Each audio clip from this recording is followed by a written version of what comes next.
Boa noite, pessoal. Vamos aqui para mais uma aula. Bem, hoje eu vou tratar aqui, eu quero continuar, né?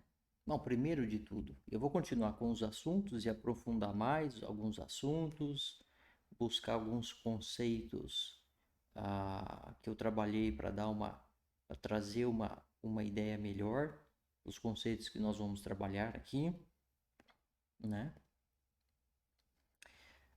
Mas eu quero esclarecer aqui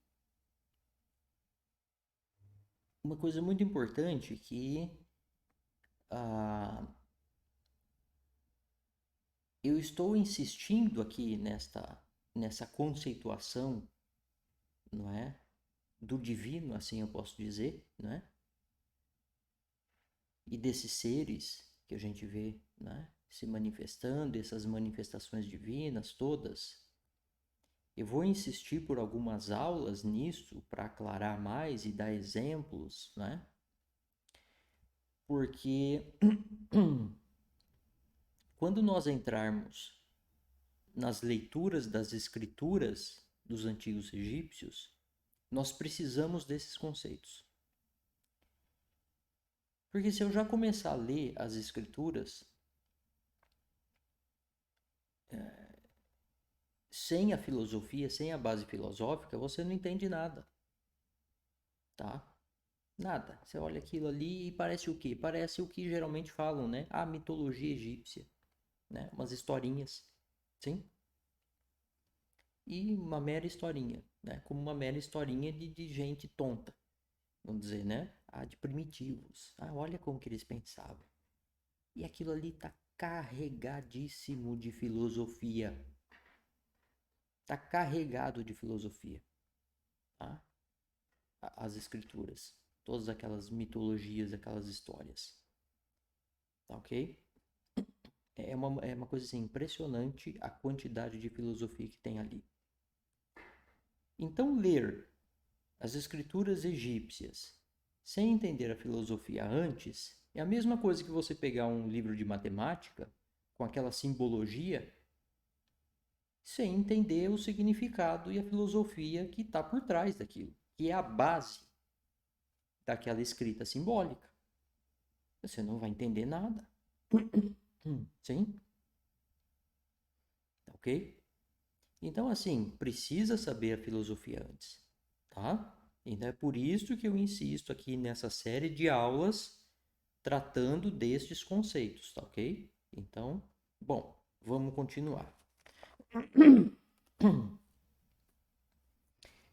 Eu vou continuar aqui pelo conceito de Deus. Então eu coloquei aqui, né? São seres, os deuses são seres poderosos que têm o poder de aparecer para todos, ou eles não são deuses, tá? Então este é um conceito também. Ou seja, quando eu falo do conceito de Deus, eu não estou falando de uma coisa. Isso é um erro do nosso tempo moderno. Por exemplo,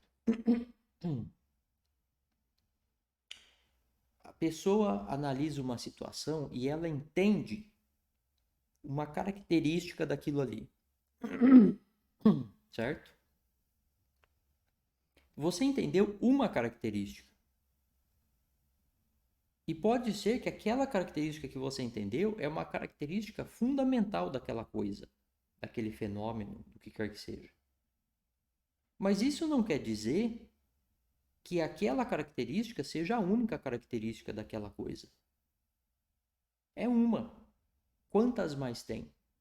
Provavelmente tem infinitas, né? Então, tem muito erro um erro que as pessoas, no qual as pessoas estão caindo, que é achar isto, né? Ela analisa uma coisa, ela entendeu um aspecto da coisa. Ela já acha que ela virou PhD naquilo ali.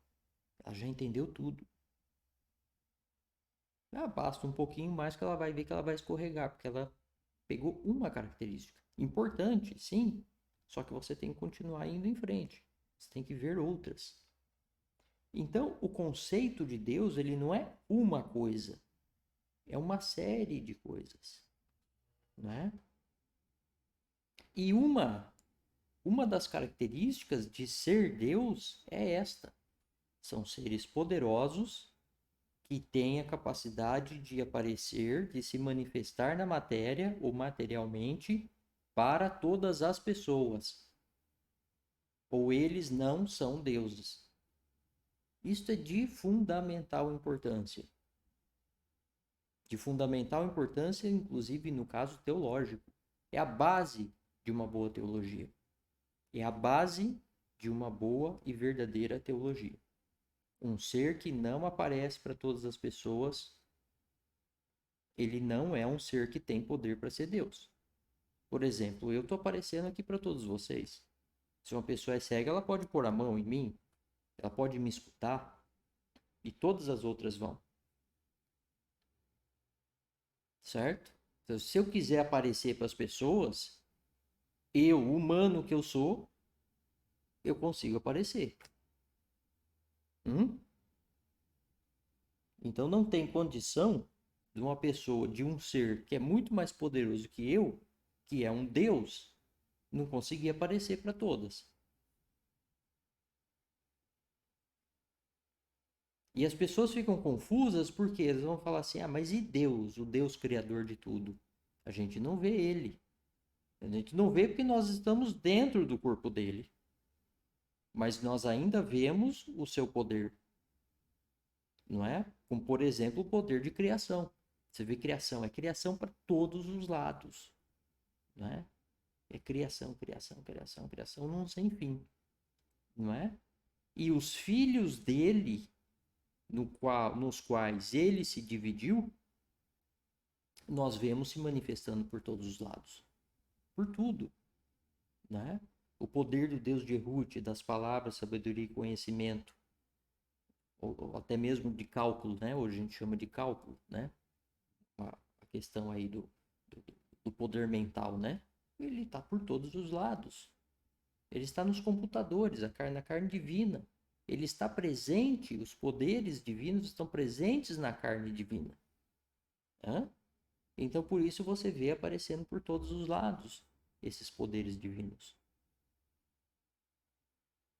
Nós não vamos ver o Deus Criador em si, porque ele se dividiu em tudo isso. Então, nós vemos os pedacinhos dele. Quais são os pedacinhos dele? Os seus filhos. Porque não, quando ele era o caos absoluto, ele não tinha forma, ele não tinha característica. Era uma coisa só. Ele se dividiu em todas essas coisas e nós vemos ele através dos seus filhos, que são as suas partes. Assim como nós temos o quê? Nós temos partes, nós temos órgãos. Nós somos divididos, é? Em todas essas coisas. Nós conseguimos ver. Isso é um princípio do universo. Segue o princípio dele. O princípio que ele criou. Ele fez assim.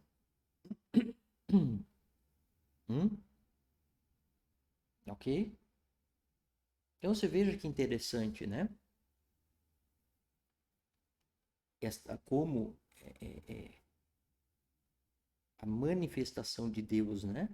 O Deus átomo, o autocriado, ou Deus Amun, que significa o escondido, né? Porque ele está escondido, né? Mas não porque ele se esconde da gente, mas porque nós estamos dentro, nós somos um pedacinho dentro do corpo dele.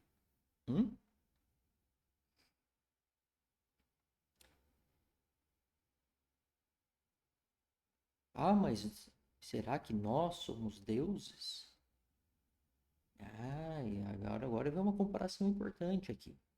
Nós não somos deuses, porque a minha manifestação individual irá morrer, certo? Mas qual é a diferença então entre as manifestações dos filhos de Deus, os deuses, as partes de Deus, e as nossas?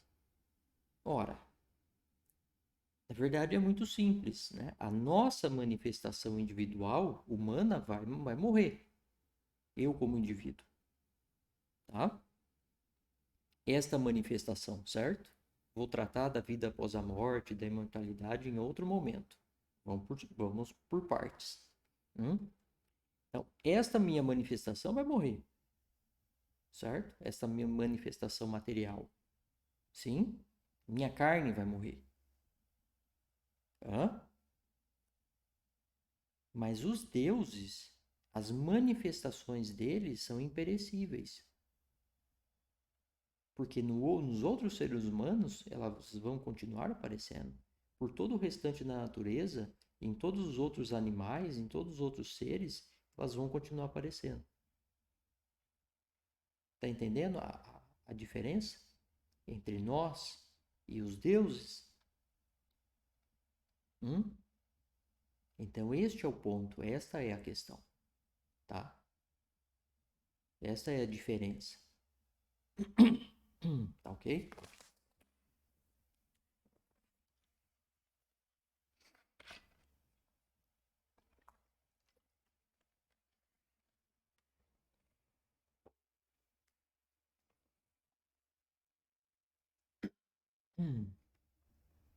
Então, é muito importante esta questão teológica, nós termos em mente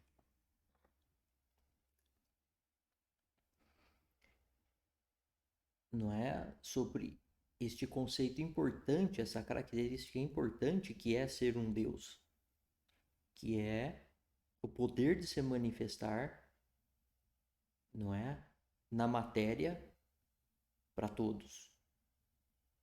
Sim, isso é fundamental. Senão não é um Deus, é um outro ser, tá? Bom,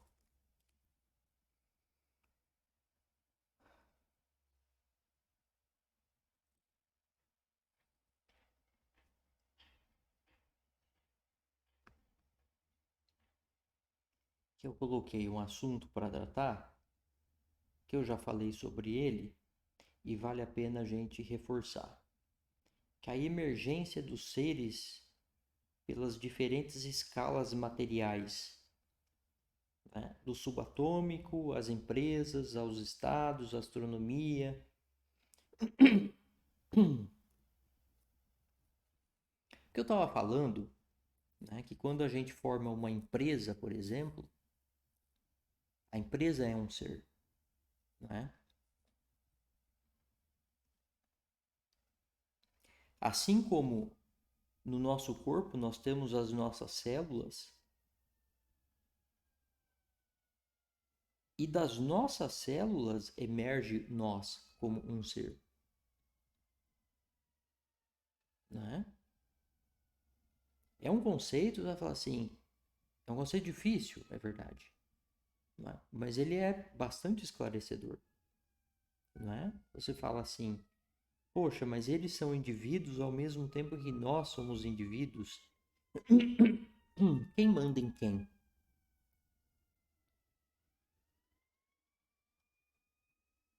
Eu acho que a gente consegue enxergar um bom tanto disso, né? Dessa questão de quem manda em quem. Por exemplo, nós temos a nossa vida fora de uma empresa que ela é de uma forma, não é? Nós podemos ter uma série de comportamentos fora da empresa, sim? Podemos fazer uma série de coisas. Agora, quando nós nos reunimos para dar vida a uma empresa, porque quem dá vida a uma empresa somos nós, assim como quem dá vida a nós, as nossas células. Se elas morrerem, nós morremos, certo? Se o seu coração morrer, você morre. Sim? Essa sua manifestação material morre, tá? Então nós dependemos deles, dessas células. E aí fica aquela questão, né? Você para pensar. Quem sente fome? Eu ou as minhas células? Ou os dois juntos? Ou todos juntos? Hã? Tem como solucionar isto? Não é? Veja que complexidade. No entanto, eu sei que eu sinto fome, não é? Quando a gente sente fome, a gente não sente fome como molécula, como um sistema molecular. Eu sinto fome, eu sei que eu sinto fome. O ser que emerge destas células, sobre essas células, com estas células que sou eu e você é você, eu sei que sou eu que sinto fome. Tá? Veja que coisa.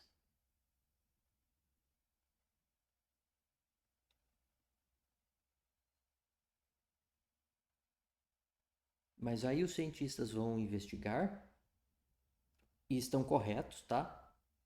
Estão corretos, vão falar assim, olha, a fome ela aparece assim, uma célula sente isto e ela manda um recado hormonal para lá, papapá, faz uma série de é, é, é, o nosso sistema molecular funciona, né? Ele identifica ali a falta de comida, né? E vamos dizer que nós somos avisados e a gente sente aquilo como a fome. É uma coisa que dá para a gente dizer. Mas veja, as nossas células identificaram aquilo e nós também sabemos isso, não é? Eu não estou tendo fome como uma célula, eu estou tendo fome como um ser, sim? Então, assim, nós usamos as nossas células e elas usam a gente.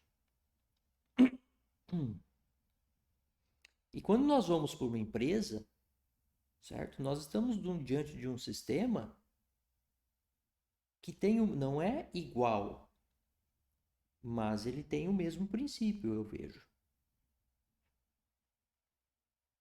Assim como as nossas células dão vida a nós e nós nos manifestamos sobre elas, com elas, por elas, aquela empresa como um ser, quem está dando vida a ela somos nós, que fazemos parte da empresa. Hã? E aí tem lá a fábrica, né?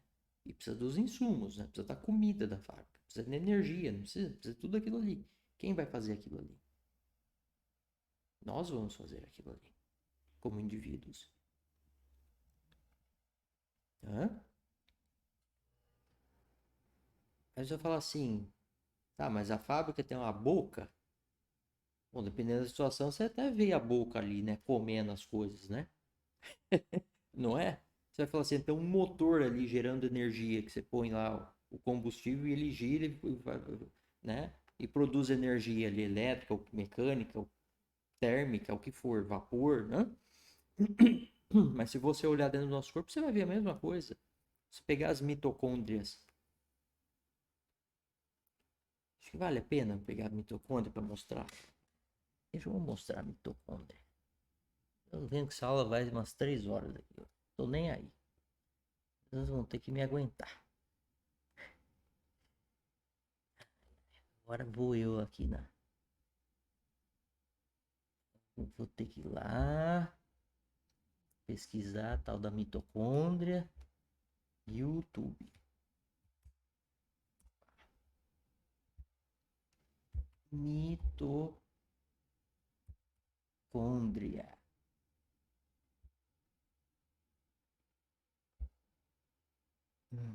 Eu quero animação.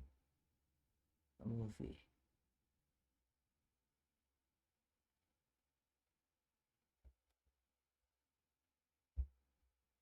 Não adianta falar que eu tinha que ter preparado antes, que não tem jeito. Não adianta. Eu quero mostrar um motorzinho, uma turbininha lá dentro da mitocôndria.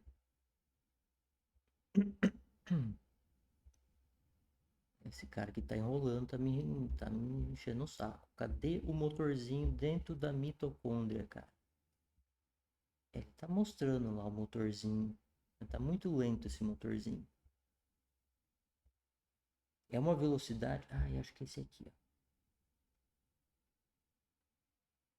Eu acho que é esse aqui, vamos ver.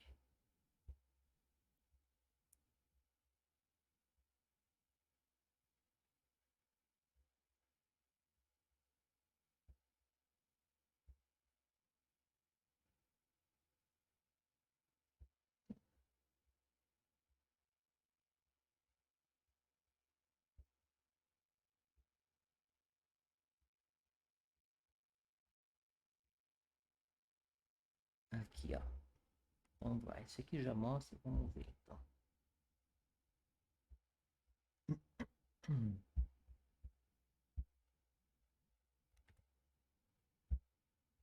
Ver. Vou aumentar aqui. Vou ter que pôr para cima de mim aqui, não vai ter jeito.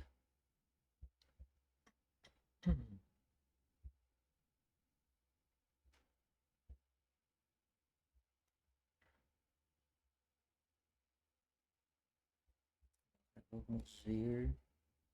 Bom, já dá para ver ali, né?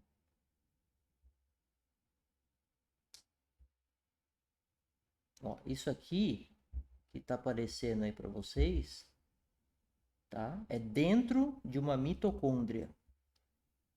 Você vê que coisa, tá? É dentro de uma mitocôndria. É um motorzinho ali, ó.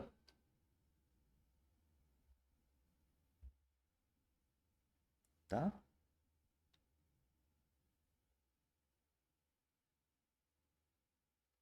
É um motorzinho girando, tá? Vou parar aqui. Aqui eu coloquei, né? Ah, ok. Deixa eu diminuir aqui. Colocar pro lado. Aquilo ali, aquele motorzinho, tá dentro da mitocôndria. Então é aquilo que a gente estava conversando. Se você olhar para o nosso corpo, você vai ver o nosso corpo como um monte de coisa. Por exemplo,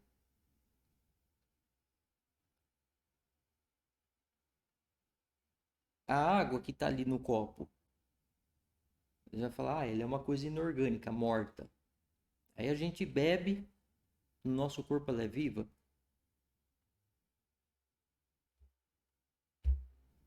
No sangue ela é viva. Ah, mas é que no sangue tem as células, tem isso e aquilo. Mas se eu pego uma célula, eu faço como ali na mitocôndria. Eu olho aquilo ali, eu vejo o quê? Um motorzinho, eu vejo uma coisa. Como você olha um motor de um carro. Você consegue olhar o seu corpo inteiro dessa forma. Inteiro. Você consegue olhar o seu corpo inteiro como coisas. Isso aqui é uma coisa que foi montada aqui, montada a outra, e montada a outra, e montada a outra. E você vê no fim como um monte de átomo montado. Sistema molecular, sistema atômico.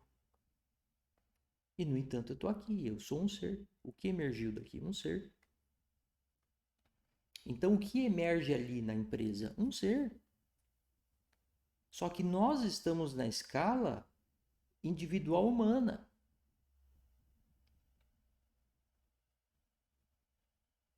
Se nós tivéssemos o tamanho de uma célula, nós não veríamos isso aqui.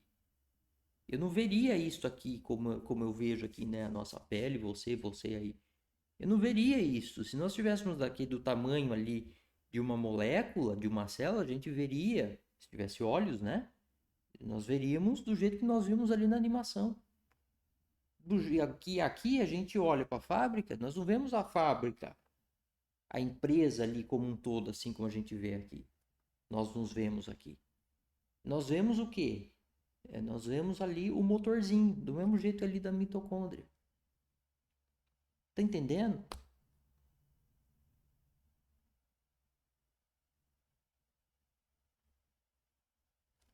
É um princípio.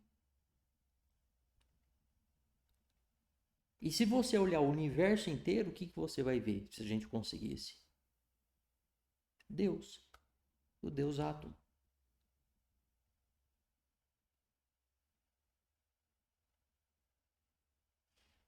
Então é como se a gente estivesse dizendo que a empresa está se escondendo da gente.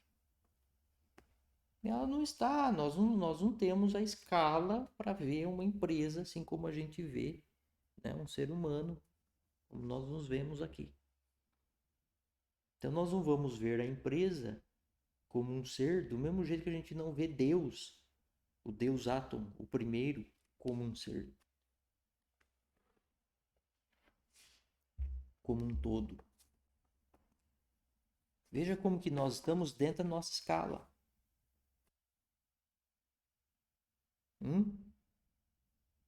Você pode olhar microscopicamente uma célula e você vai ver uma célula não como uma célula. Nós vamos ver uma célula como um humano. Porque uma célula, até onde a gente sabe, ela não tem um olho. Então, como que as células sentem o ambiente delas? Como uma célula e a gente não tem a menor ideia. A gente olha ela, é uma coisa. Né? Aqui, ó, tem as organelas, a mitocôndria, o motorzinho funcionando, aquela coisa toda. A gente enxerga como uma coisa. E nós não somos uma célula. E a gente enxerga uma empresa por dentro da empresa, nas suas constituições ali, né? Nas suas organelas. Porque nós estamos naquele nível. Então nós não vamos ver também Deus como um todo. Nós não estamos naquele nível. Hum? E os antigos egípcios entendiam isso. Eles não entendiam microscopicamente, como a gente tem hoje, né? Esse conhecimento. Mas eles olhavam, né, dessa escala para cima, né? E eles entendiam que dá para fazer isso. Né? Ou seja, é um princípio que está nesse universo. Então, se você olhar para as escalas microscópicas ou para as outras escalas maiores que a gente, você vai ver a mesma coisa. Percebe o que eu fiz aqui? É o mesmo princípio. É? Incrível, não?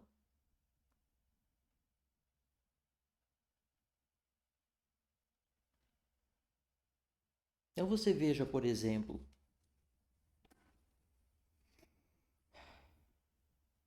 bom, vamos ver se na questão da empresa, né? Dá para dar um fechamento aí nessa questão, né?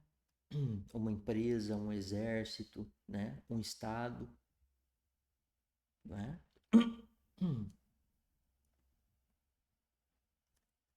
Os egípcios, por exemplo, as cidades eram seres,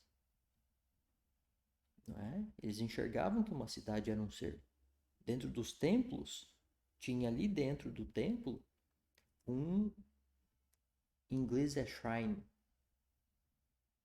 Shrine é onde fica ali, né, a estátua do deus. Eles tinham ali uma capelinha, né? Uma capelinha para a cidade, né? Também tinha ali para a cidade, né? Eles entendiam que aquilo ali, eles entendiam essas emergências dos seres. E você vê que essas emergências dos seres, nós estamos falando de algo transcendental. Porque veja que nós, como um ser, manifestos nesta matéria, através dessas células, através desta matéria, desses átomos, de tudo isso aqui, gente, é nítido que nós transcendemos a matéria.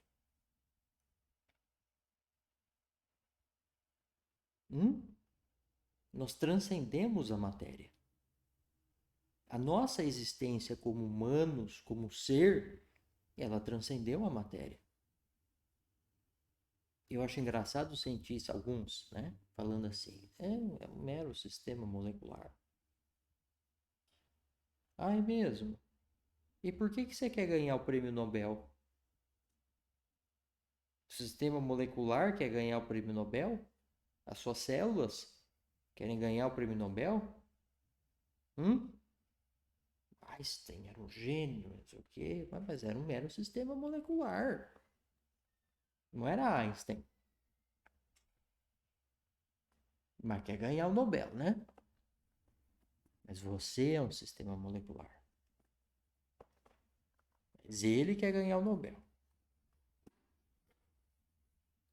Eu faço aqui a crítica, gente, que fique muito claro. Estou fazendo uma crítica à filosofia.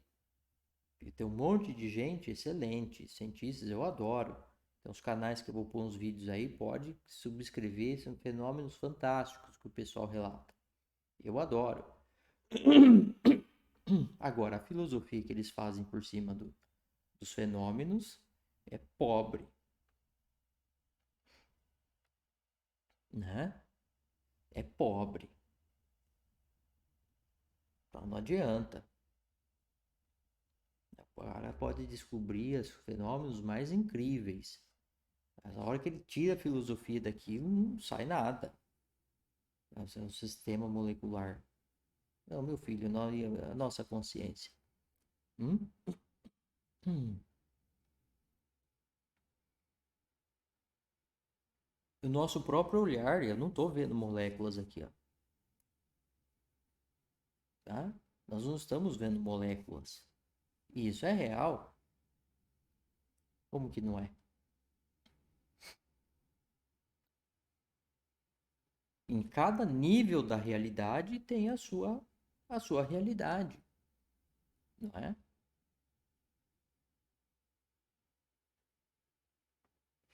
Em cada escala da materialidade, nós temos uma realidade. Sim? Então nós conseguimos perceber isto. Hum.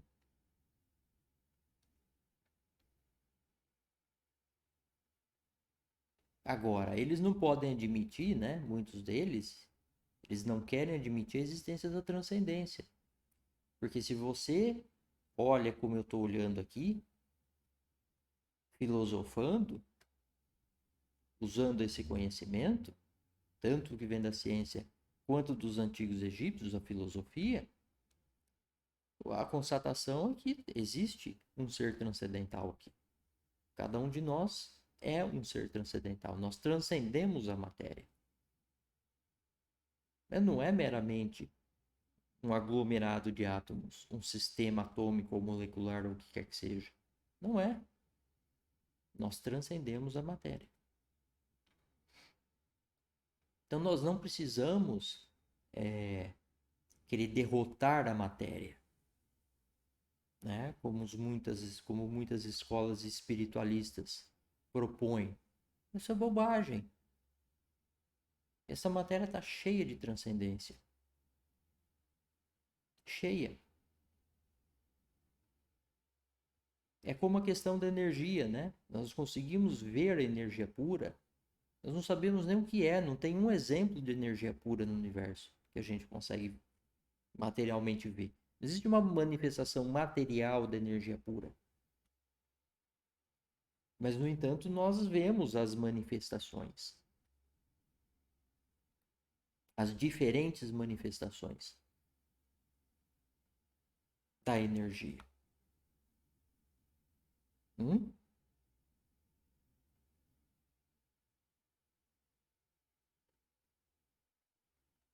E vem a descoberta de que massa, matéria é energia, não é? É energia. Não é? Olha que coisa incrível. Não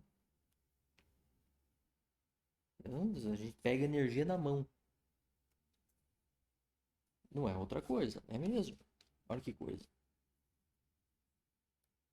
Hum? Então veja, nós temos a nossa manifestação individual, não é?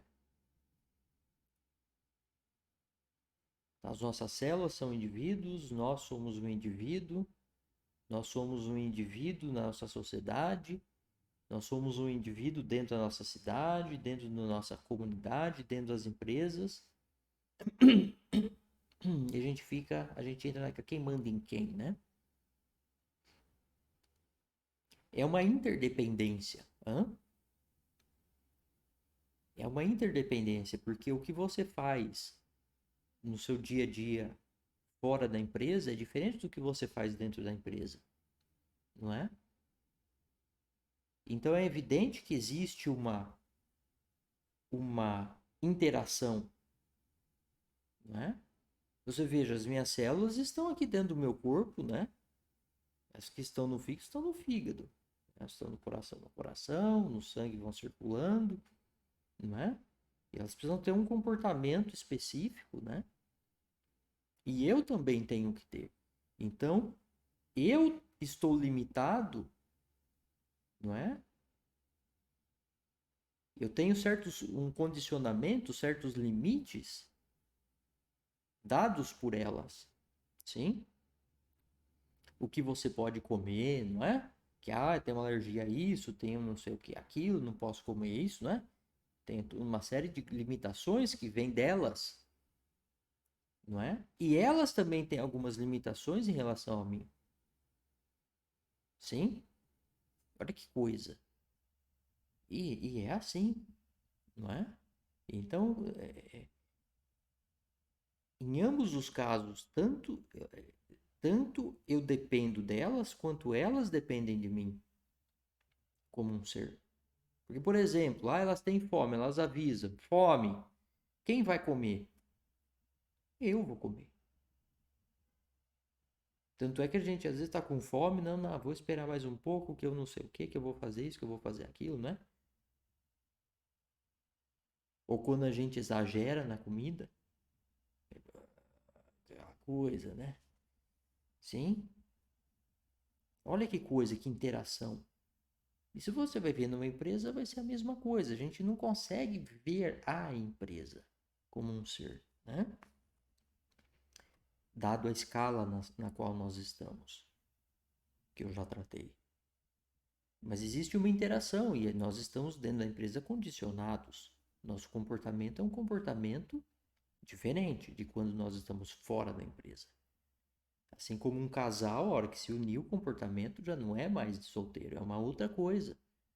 Com filhos, né? Formando uma família. Sim, a coisa muda. E você veja como que a coisa é. As pessoas falam assim, dê poder a uma pessoa e conheça quem ela é, não é?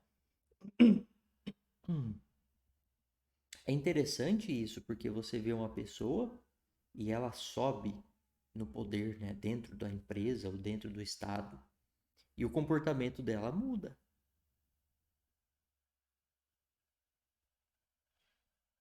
Muda. Aí a pessoa fala, não, eu não mudaria. Mudaria, todo mundo muda. Não estou justificando comportamentos inadequados, tá? Eu estou constatando que muda, todo mundo muda. Entende? Olha que coisa. E muda mesmo. Assim como você condiciona o seu corpo, você começa a fazer academia. O que vai acontecer com o seu corpo? As suas células elas vão ter que fazer. Você está fazendo musculação lá, o que quer que seja. Elas vão ter que mudar. Olha que coisa. Quem está fazendo elas mudarem? Você que está fazendo exercício. E aí você como indivíduo, né? Entra numa empresa. Você vai ter que mudar. Olha que coisa incrível. Sim, não é? E vai ter que tomar atitudes às vezes que você nunca imaginou na sua vida. Em um determinado cargo. Por exemplo, você entrou para ser promotor ou juiz. Você vai pedir prisão de pessoas. Sim? Não é você quem vai prender, né? É o Estado, através dos seus braços, suas mãos, que são as pessoas, né? E às vezes não é uma pessoa, são várias pessoas, né? Olha isso. Né? Que vão lá e vão fazer toda aquela operação. Sim? E os egípcios enxergavam isso de maneira muito clara. Né? De maneira muito clara. Eles sabiam que era um ser. Eles enxergavam essa transcendência dos seres na matéria. Essas manifestações de seres. Isso é nítido. Nós vamos depois ir para as escrituras, né? Vocês vão ver como eles viam isso. Tá? Que é nítido que eles viam isso. Então veja que aqui na Terra, né? Alguns chamam a Terra de Gaia, né? A Terra em si forma um organismo e eu concordo completamente, não é? Ou seja, nós somos indivíduos aqui na Terra e ao mesmo tempo a Terra é um organismo, é um indivíduo, porque e você veja que nós estamos todos numa interdependência. Hã? Se todos os outros seres da Terra não humanos morrerem, Nós morremos. Assim como se o seu coração morrer, você morre. Todas as outras células morrem e você morre. Então nós somos indivíduos, mas olha a nossa interdependência. E você precisa levantar quando teu corpo está com sede ou com fome, você precisa beber água e comer. Senão eles vão morrer e você vai morrer também. Olha que coisa. Isso é um princípio.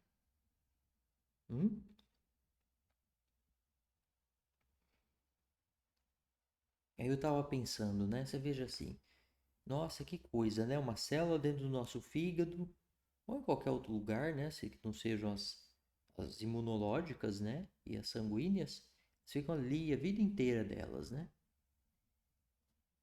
Para nós parece uma coisa, uma prisão, né? Mas olha pra gente. Nós passamos a nossa vida inteira onde? Você vai lá, mas eu viajo. Mas olha diante do universo inteiro o que você viajou. Mas nem que você dê a volta ao mundo. E vai dar uma volta ao mundo uma vez na sua vida, né? Provavelmente.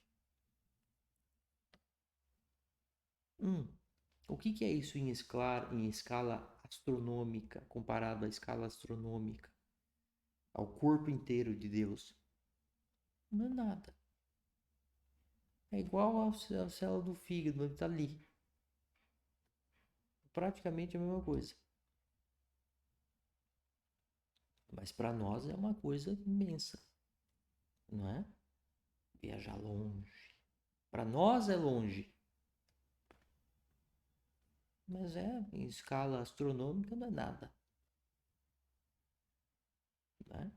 Nada, absolutamente nada. Estou exagerando, né? Lógico que é alguma coisa, mas é quase nada, não é?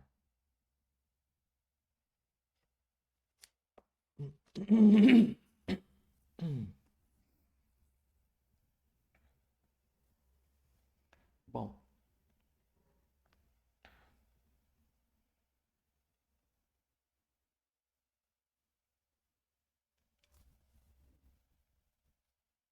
falando nessa ligação,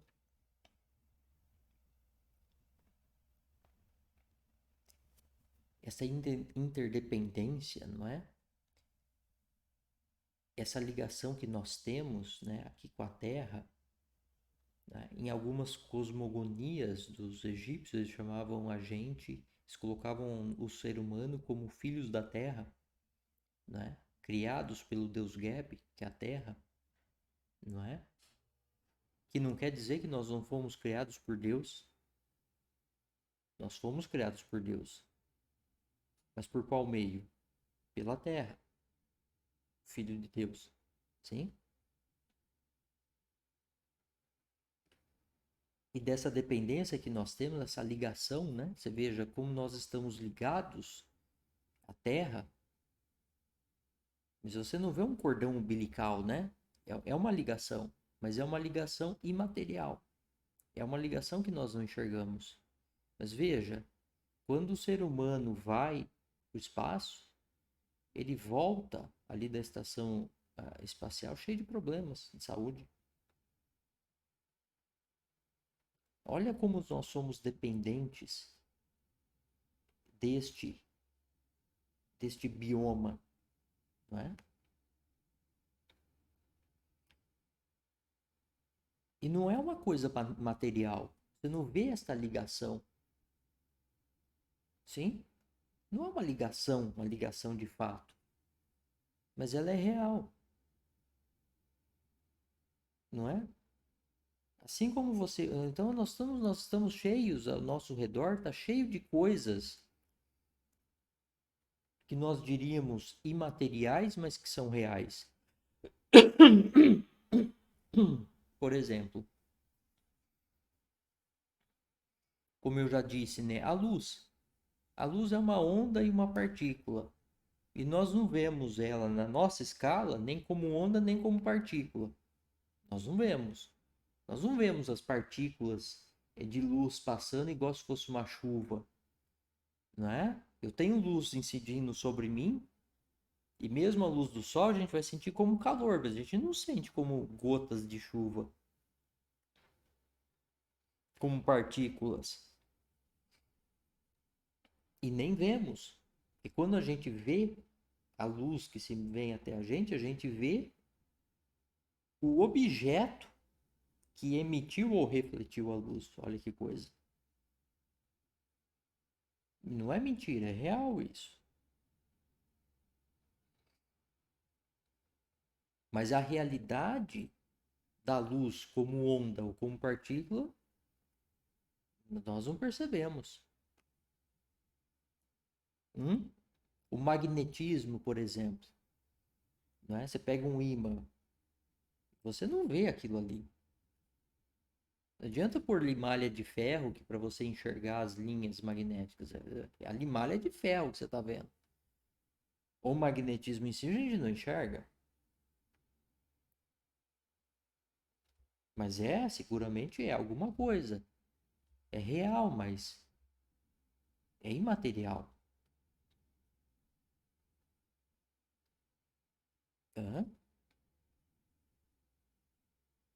Para nossa percepção, pelo menos. Sim? Então, essa ligação nossa com a Terra, se você veja, não é? Talvez o magnetismo a gente tenha a luz, tal, a sua realidade material, né? Não vou colocar. Mas nós não percebemos diretamente, não é? Então, veja quantas coisas são reais e nós não conseguimos enxergá-las. Nós não conseguimos perceber a materialidade delas. Como a luz, o magnetismo, não é? Uma empresa como ser,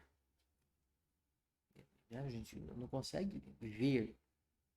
Nós vamos ter uma percepção. Será que as nossas células sabem que elas estão dentro da gente? Qual é a percepção que elas têm? Não é? De onde elas estão? Olha que coisa. Não sei. Será que um dia a gente vai conseguir entender isso? Porque é uma outra realidade. Como eu estava falando, quando você olha na escala bacteriana, celular, nós não estamos percebendo aquilo como uma bactéria ou como uma célula, nós estamos percebendo com olhos humanos.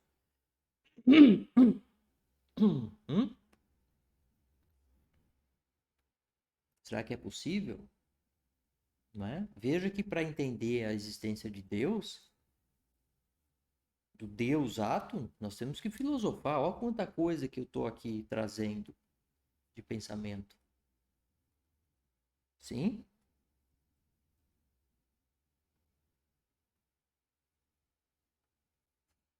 Não dá para perceber isto.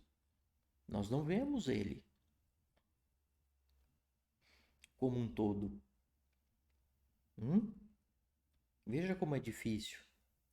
Nós não temos o ponto de vista absoluto divino. Não somos nenhum dos filhos deuses filhos dele, não é? Então veja como que nós somos dependentes da Terra de uma maneira invisível, não é? E nós não percebemos. Você vai perceber se for para o espaço, aí você vai, nossa, aí você vai voltar e vai, nossa, graças a Deus estou aqui de volta, não é? Nada te segurou. O interessante é que você vai passar uma situação ali no espaço de decaimento de saúde, do mesmo jeito que uma célula do nosso corpo você tira, põe num frasquinho, ela fica, mas ela tem um limite, ela não vai sobreviver da mesma forma, exatamente da mesma forma saudável, como se tivesse dentro do nosso corpo. Né? Não vai. Olha que coisa, que relação de interdependência, não é? Que segue o mesmo princípio. Interessante. Então existem umas ligações imateriais e invisíveis, são reais.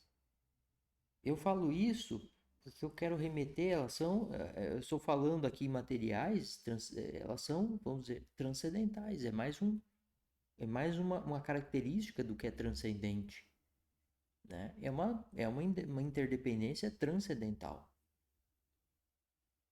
Invisível, nós não vemos ela, mas ela é real.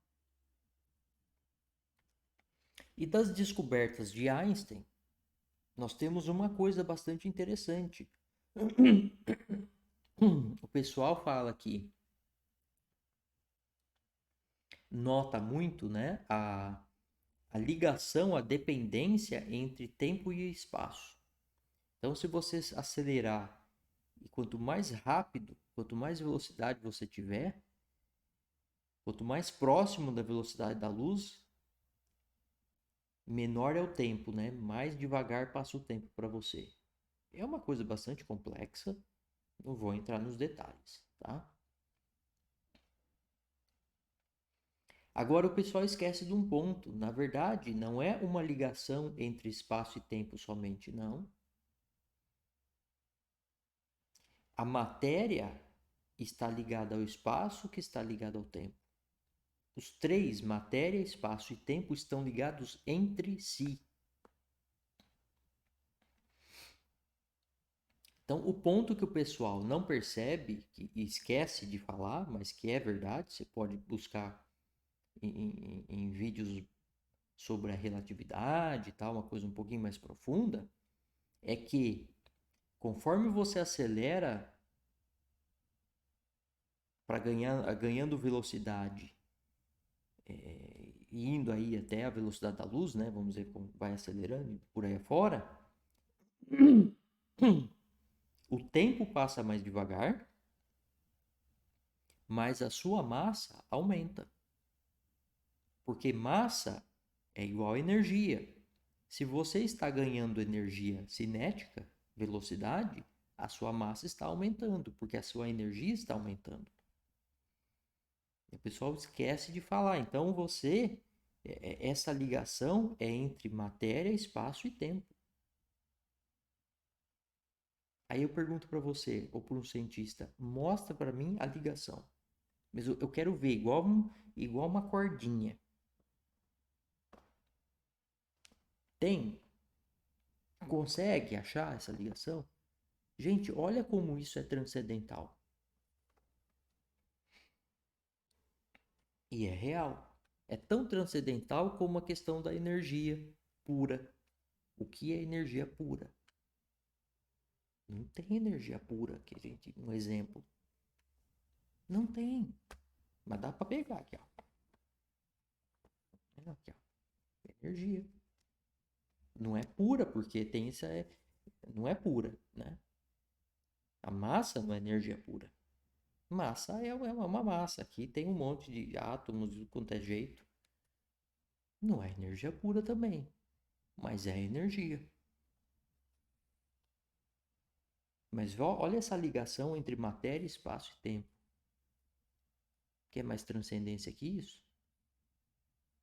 Tá cheio de transcendência esse universo, essa materialidade. Cheia.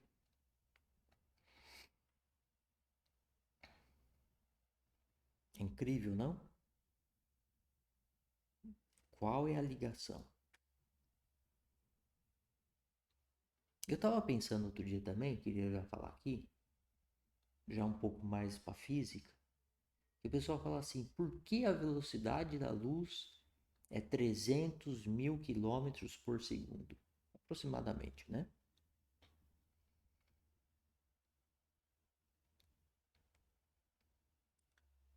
Eu diria,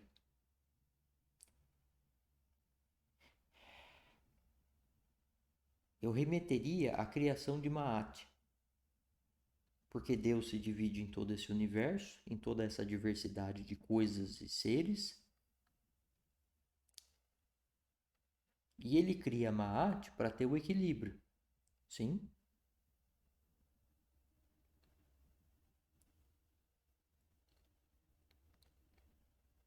Então eu diria que essa ligação entre matéria, espaço e tempo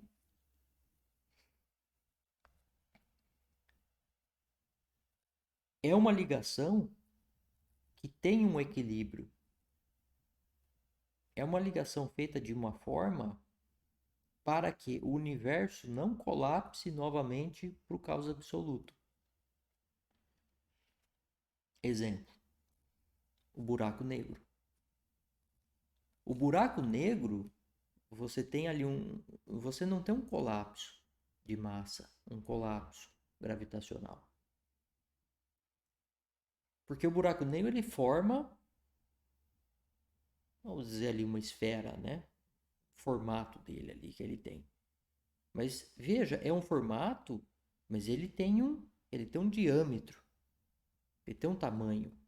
Ele é uma gravidade que puxa violentamente, né, as coisas ao redor, sim, suga, né, ali para dentro, mas ele não colapsa num ponto infinitesimal. Ele não colapsa, porque se ele colapsasse num ponto infinitamente pequeno, ele ia continuar puxando mais matéria, até puxar o universo inteiro de novo para um ponto infinitesimal, para o caos absoluto. Mas Deus não quer mais o caos absoluto. Ele saiu do caos absoluto. O próprio universo está aí para a gente ver isso. Hã? Então ele ajustou as coisas neste universo, inclusive a velocidade da luz nesta velocidade de cerca de 300 mil quilômetros por segundo, justamente para isto, entre outras coisas, para evitar o caos absoluto. Novamente.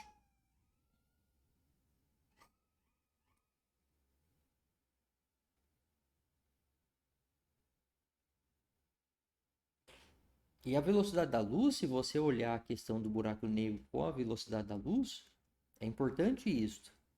Porque quanto mais massa, veja, quanto mais massa tiver um objeto, mais difícil é para a gente acelerar ou frear o objeto. Certo? É fácil você empurrar um carro, não é? Mas e um trem carregado? Um monte de. Uma composição enorme. É difícil. Então você pega uma massa e o buraco negro está puxando as massas lá de longe. E no que ele vai puxando, a massa vai acelerando. Certo? Agora, no que ela vai acelerando, ela vai ficando o quê? Cada vez mais, a gente diria, pesada, né? E no que ela passar pelo buraco negro, o buraco negro não vai conseguir puxar ela para dentro. Ela vai começar a orbitar o buraco negro. Certo? Porque o buraco negro não consegue pegar lá para dentro.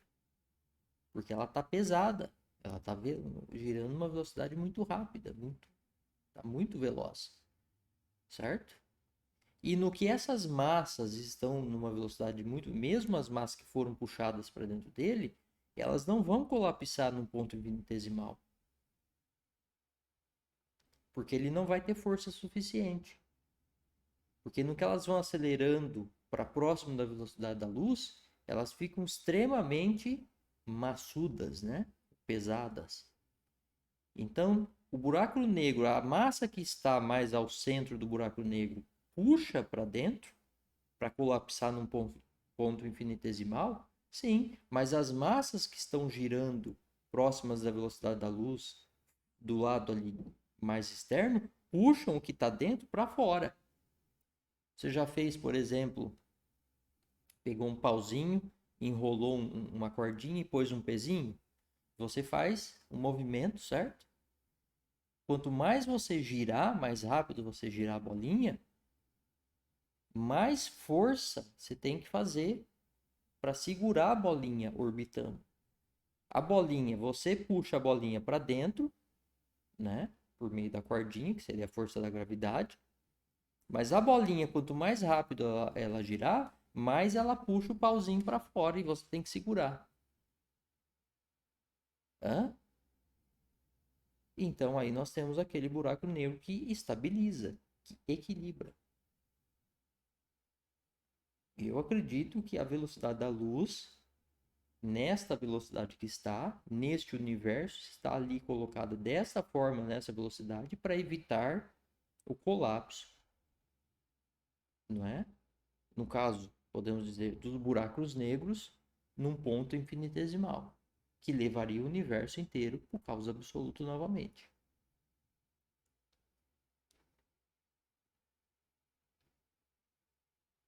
Para calcular isso, que fica para um Einstein 2 que apareça aí. O buraco negro está lá, equilibrado, estou satisfeito, tá bom. Podemos ver que ele está lá. Quem tiver curiosidade de cálculo, vai e calcule.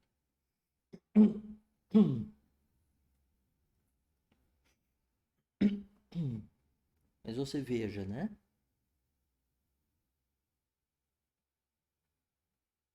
Nós vemos aí o equilíbrio, né? Mesmo numa escala maior, né? A escala astronômica. E voltando a essa ligação, né? Como que nós conseguimos ver essa ligação matéria, espaço e tempo? Ela é invisível, ela é transcendental. Hum?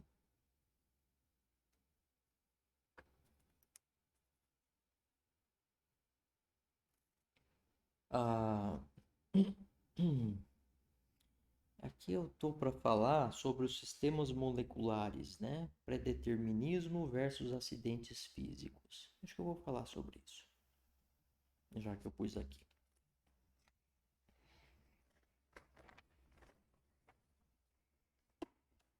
Tem um pessoal colocando a ideia.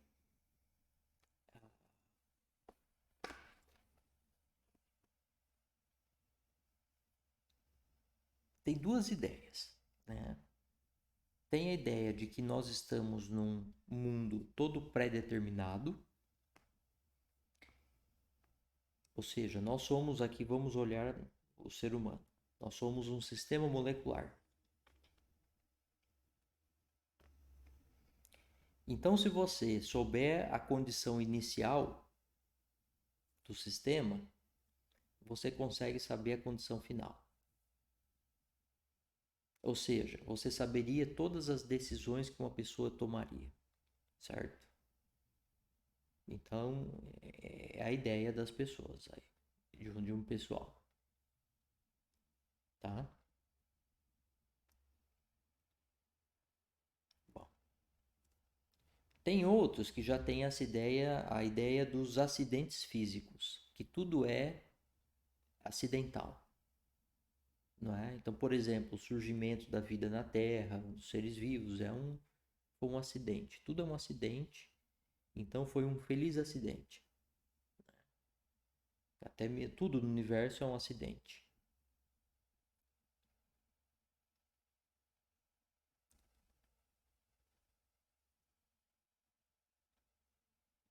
Eu vou pegar dessa ideia do acidente. Então veja que tudo que eu estou fazendo aqui com essa ideia e tudo que você está fazendo na sua vida, a sua consciência, né? A existência da sua consciência, a existência de você como um ser, que você sabe que você é você, todas as suas atitudes, as suas vontades, você tem vontade de fazer isso, vontade de fazer aquilo, você vai, come um chocolate, e vai passear, e vai correr, e vai, enfim, sei lá, fazer o que for.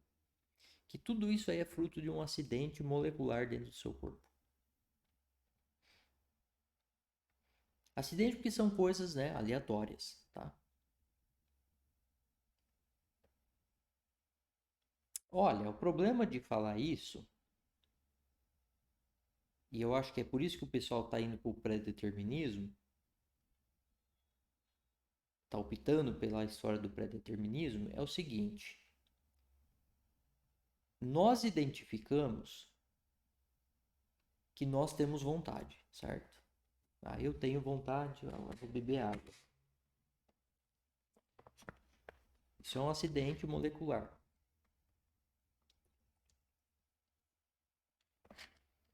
É um acidente molecular dentro do meu corpo, certo? Todos esses meus movimentos, tudo, é isso aí. Só que eu identifico isso como vontade. E o fato de eu me identificar como um ser, ou seja, ter a consciência de que eu sou um ser, de que eu sou eu, isso também é um acidente molecular. O problema disso é que todo o restante do universo também é tudo acidental. Então, o universo não fez a Terra? Fez. O universo não fez a Terra do jeito que ela é? Com os oceanos, as áreas de terra e tal. Criou a vida, né? Surgiu a vida e veio toda essa evolução, esse desenvolvimento de vida aqui, do jeito que é. Tudo isso foi feito, foi um acidente físico, certo? No fim das contas, físico, certo? Só que nós identificamos, nós descobrimos e nós identificamos esses acidentes como vontade e como consciência. O problema é que esse pessoal que trata tudo como acidente não percebe, ou talvez perceba, né? Tem alguns que percebem. É que a hora que você olha que nós identificamos esses acidentes moleculares físicos nossos e a gente identifica isso como vontade, aí eu tenho vontade disso, vontade daquilo, eu vou fazer isso, vou fazer aquilo, né? E você identifica que no universo também é tudo acidental assim, então nós vamos chegar à conclusão óbvia, seguindo a lógica científica, de que inescapavelmente, então, o que nós temos? De que o universo todo, não é? Todas as coisas que acontecem no universo, elas são vontade de alguém. Vontade de algum ser.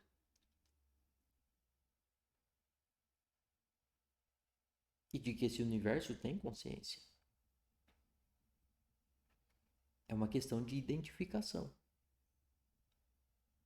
Eu identifiquei. Nós identificamos os acidentes moleculares físicos nossos como vontade e como consciência.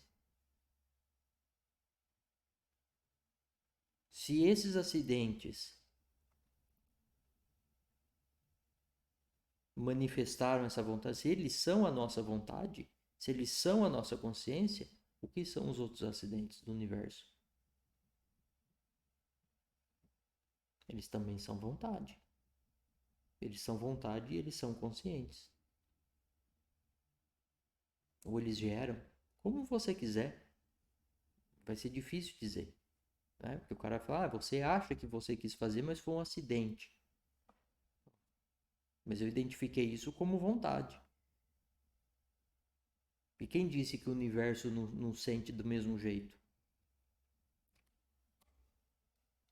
Ah, mas o universo não tem um cérebro. Né? Que a gente supõe que é o cérebro que sente. Não, mas no frigir dos ovos, quando você for lá dentro do cérebro, você não vai ver um neurônio. Você vai ver um monte de átomo entrando um em relação a acidentes, fazendo acidentes um com os outros. E é o mesmo que você tem no universo. São as mesmas coisas. Aliás, não o mesmo, é muito mais. É muito mais, numa escala universal, numa escala astronômica isso acontecendo. Acidentes atômicos, não é? E subatômicos e nucleares, olha quanta coisa. Olha dentro do Sol, a fusão nuclear, quanto acidente atômico está acontecendo lá. Então, os acidentes atômicos geram a minha consciência, geram as minhas vontades, mas não no Sol. Só dentro da gente.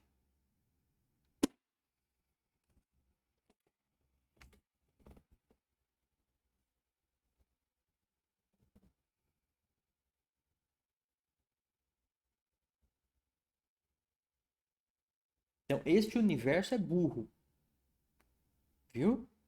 Não sou eu que estou falando, é o pessoal que está falando. Este universo é burro. Este universo burro fez tudo isto com a sua imensa burrice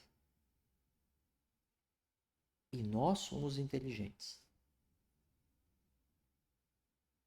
Mas o universo é burro. Aí nós, inteligentes, não conseguimos entender o universo direito. Né? O universo burro não só entende como fez.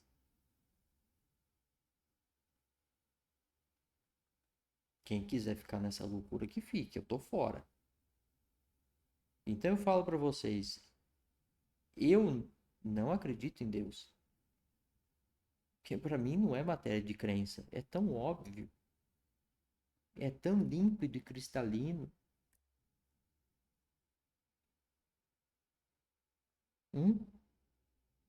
Não é nenhuma matéria de crença para mim. Eu simplesmente não posso ignorar. Agora, quem quer fantasiar, né? As inúmeras fantasias, como essa, por exemplo, né? A fantasia de que o universo é uma imensa burrice e nós somos os inteligentes, né? Aí o pessoal pega uns exemplos, né? O pessoal pega uns exemplos, por exemplo, mas nós temos o dente do siso e nós não precisamos do dente do siso, isso é uma burrice. Né? Tem um tal do nervo vago aqui também, uma história do nervo vago também, que parece identifica como uma burrice. A existência do nosso apêndice no intestino, né? Enxergam assim também, como uma burrice. Hum?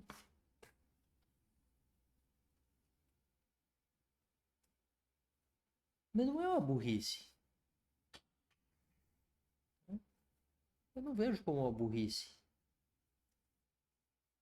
É porque a gente pode tirar, não é?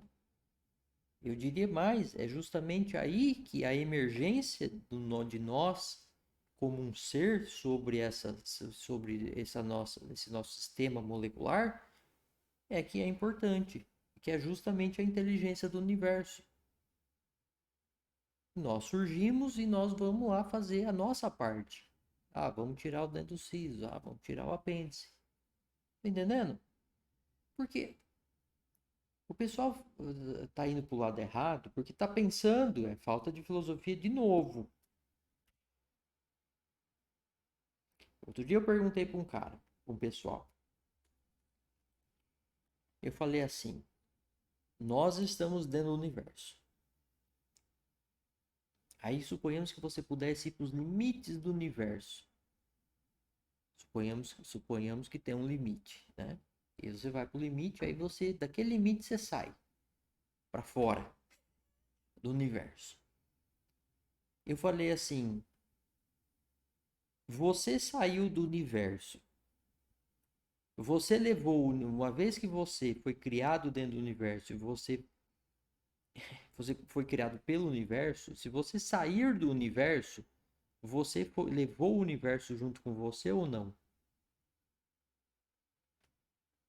Aí alguns responderam, acho que um respondeu que não. Que você não leva o universo com você. Para mim isso é burrice. Isso é burrice, né? E não estou dizendo para ofender. Mas veja, nós fazemos parte do universo. Nós não somos meramente criados pelo universo. Nós não somos uma coisa à parte do universo ou da natureza. Nós não somos uma coisa à parte. Nós somos parte deste universo, desta natureza. Nós somos parte da natureza. Portanto, as coisas que nós fazemos são naturais também. O que nós fazemos não são antinaturais. E, portanto, cada um tem o seu papel. Esse universo está todo dividido. Então, o papel de identificar que a gente tem que tirar o dente do siso é nosso. Porque ele prejudica quem? Ele prejudica a nós como pessoa que emerge sobre esse sistema orgânico. Hã? Então, você vai e tira. Você vai e faz, porque você é também natureza. A natureza tem que fazer. Você é. Nós temos também a mão da natureza. O Deus Pitá, as mãos de Deus. Uma manifestação dela, não é a mão de Deus. Nós temos umas manifestações dela, assim como tem muitas outras, porque está tudo dividido. Está tudo quantizado. Isso significa mecânica quântica. Eles identificaram que está tudo quantizado. Estou citando aqui a mecânica quântica, o quantum, porque isso é verdade. Você não, os cientistas viram isso na escala infinitesimal, subatômica, mas ela está por todo o universo. Ela também é um princípio que os egípcios já tinham entendido, não como a mecânica quântica, né? Escala subatômica. Eles tinham entendido numa escala maior, né? Uma escala macroscópica. Mas aí, com esse nosso desenvolvimento científico, a gente vê que é por tudo isso. É da escala subatômica à escala astronômica.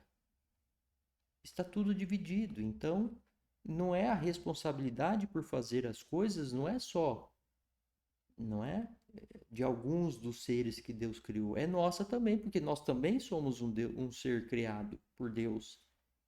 Hã? Então, nós também temos a nossa parte na natureza. Entende? Nós usamos os poderes divinos, mas Deus também nos usa. E é um usando o outro. Né? Pra gente parece uma bagunça. Como resolve a bagunça? A arte. O equilíbrio, que é o que a gente menos usa como conceito, como filosofia nos dias de hoje. Ninguém fala na coitada no coitado do equilíbrio. Ninguém fala, cara. Eu não discuti muito isso. A palavra equilíbrio não existe nos dias de hoje. Aqui existe. Né? É uma coisa que a gente precisa retomar assim, urgente isso. Ninguém olha para o equilíbrio. É todo mundo indo para os extremos. Ninguém pensa em termos de equilíbrio nesse mundo, nos dias de hoje. Aí as pessoas, os historiadores ficam surpresos. Como os egípcios fizeram a civilização por 3.000 anos? Como? Conheça a filosofia deles, poxa. E você vai entender. Eles entendiam os princípios, né? Que permeiam toda essa nossa vida. Hã? E eles agiam de acordo. Eles falavam assim, o que nós podemos fazer? Podemos propiciar e manifestar Maat. Não é? Nós temos que... o que nós fazemos quando a gente usa, quando a gente vai fazer as nossas coisas, nós empregamos os poderes divinos. De Pitá, das mãos de Deus. Pensamos que nós estamos desencadeando, não é? O poder do Deus de Erut, da sabedoria e do conhecimento das palavras. Hã? Sim. E nós estamos propiciando o quê? Né? Temos que propiciar, manifestar, empregar o poder da deusa Maat, da verdade, da justiça, da ordem, da harmonia, da beleza cósmica e do equilíbrio cósmico. É assim que se faz. Hã? Então você vê que o apêndice lá está um desequilíbrio dentro do siso, tira, faz a cirurgia. Você é parte da natureza. Você não vai usar outra coisa senão o poder divino, que está dado a nós.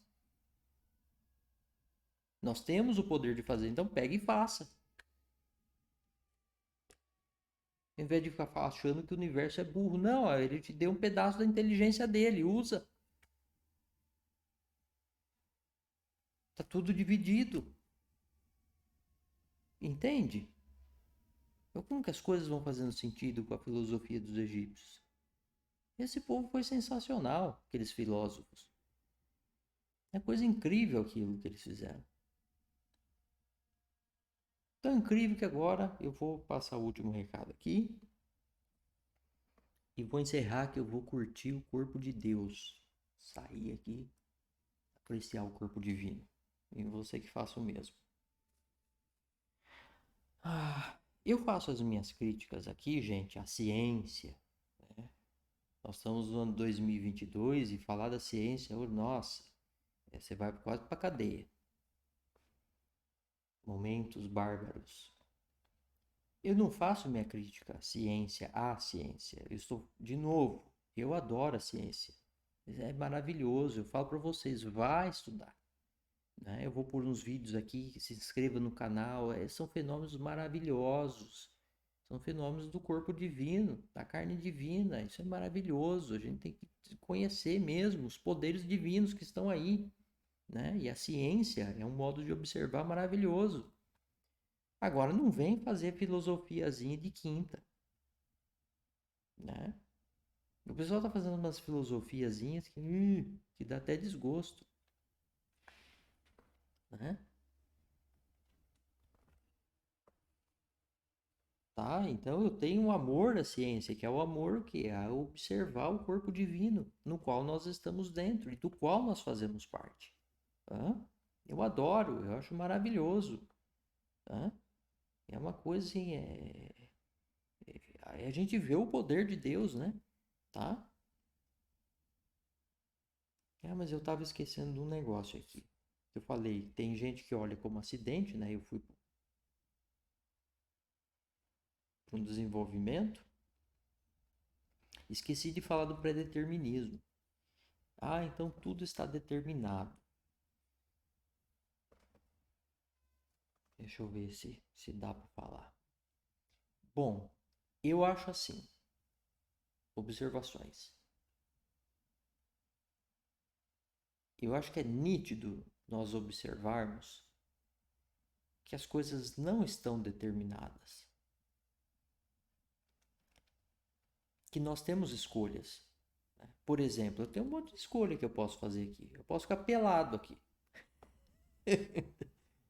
Seria maravilhoso, mas eu não vou fazer. Tá? Eu posso sair correndo, não é? Eu posso fazer um monte de coisa. Sim, tem um monte de coisas que nós podemos fazer. Nós temos, a cada momento da nossa vida, nós temos infinitas escolhas. E a gente consegue perceber isso. E você quer ver um exemplo de que como a gente percebe, como nós temos infinitas escolhas? Então, eu vou, por exemplo, de quando nós não temos. Vá saltar de bungee jump, por exemplo. Até você estar na plataforma lá, preso já, naquela borracha, aquele cabo lá. Enquanto você não pular, você tem a opção de sair, de voltar.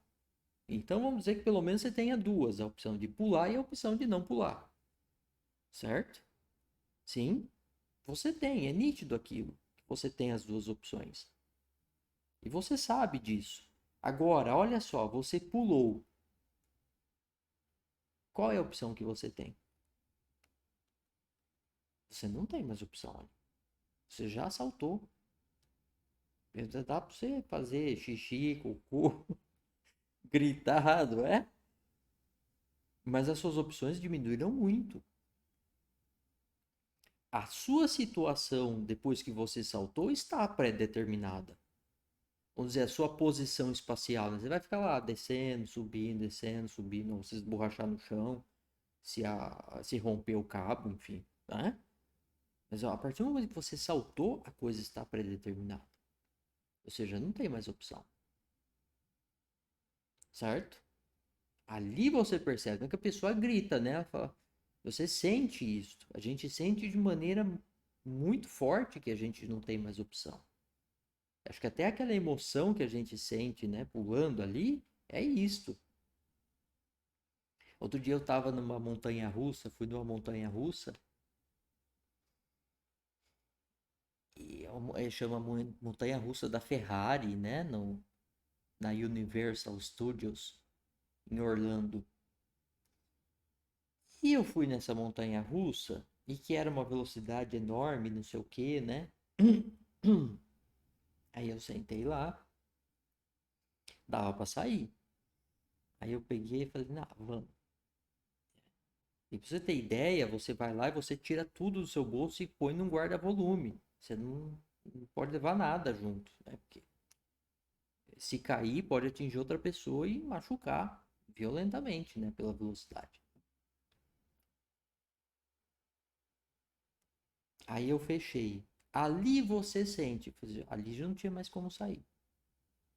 Aí aquele negócio saiu, subiu assim. Ele subiu e virou até pra trás. Assim, falei, ai, que cagada que eu fiz. E foi mesmo, não gostei nada daquele negócio. Deu até uma dor no pescoço, tá? Não recomendo pra ninguém naquela porcaria. Não, foi muito. Exagerado. Mas enfim, entende? Ou seja, nós temos opções, né? Outro dia também eu fiz um vídeo, como eu apaguei ele, eu coloquei numa página minha do YouTube, eu apaguei. Eu vou falar aqui. Estava pensando sobre essa questão do pré-determinismo, né? E tive uma ideia, né? Estou conscientemente me colocando no lugar de Deus, né? Então pode ser outra coisa completamente diferente do que eu vou falar. Mas olha o que pode ser. Então veja que quando a cada momento da nossa vida nós temos inúmeras opções que a gente pode escolher. Tem as opções impossíveis, né? Por exemplo, eu quero sair voando. Não vou conseguir, por quê? Porque eu não tenho asa. Então não vai dar. Mas nós temos infinitas opções, certo? Possibilidades. Bom, as pessoas podem achar que Deus é poderoso o suficiente para saber o que nós vamos decidir. Mas eu diria, consciente de que eu estou como humano me colocando aí numa disposição impossível, que é divina, né? Mas vou usar o que eu tenho como humano para imaginar, tá? Eu acho que as pessoas estão equivocadas em pensar assim. Porque Deus é muito mais poderoso, a meu ver, se ele souber não a decisão que eu vou tomar, mas se ele souber, se ele tiver criado todas as infinitas possibilidades de decisões que eu posso tomar em toda a minha vida.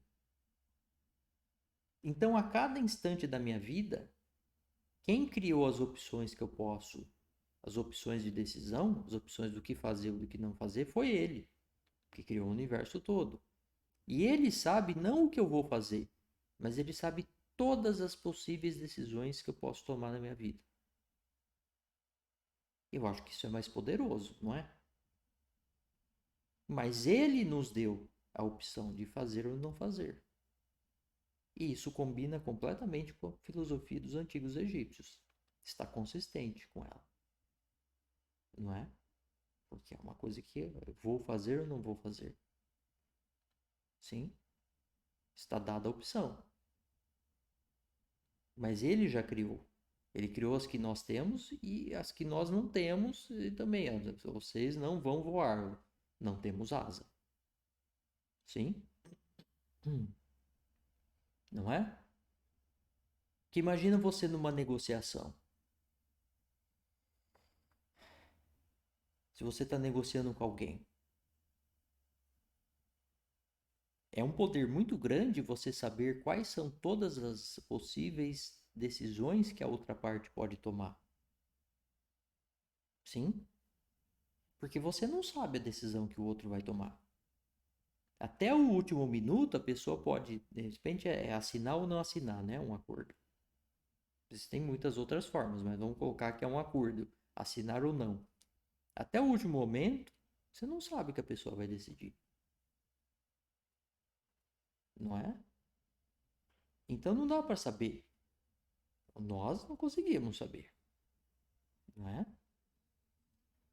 Então não é dizer que, nesse caso da negociação, antes de falar de Deus, né? Você saber todas as possibilidades de decisão daquela pessoa,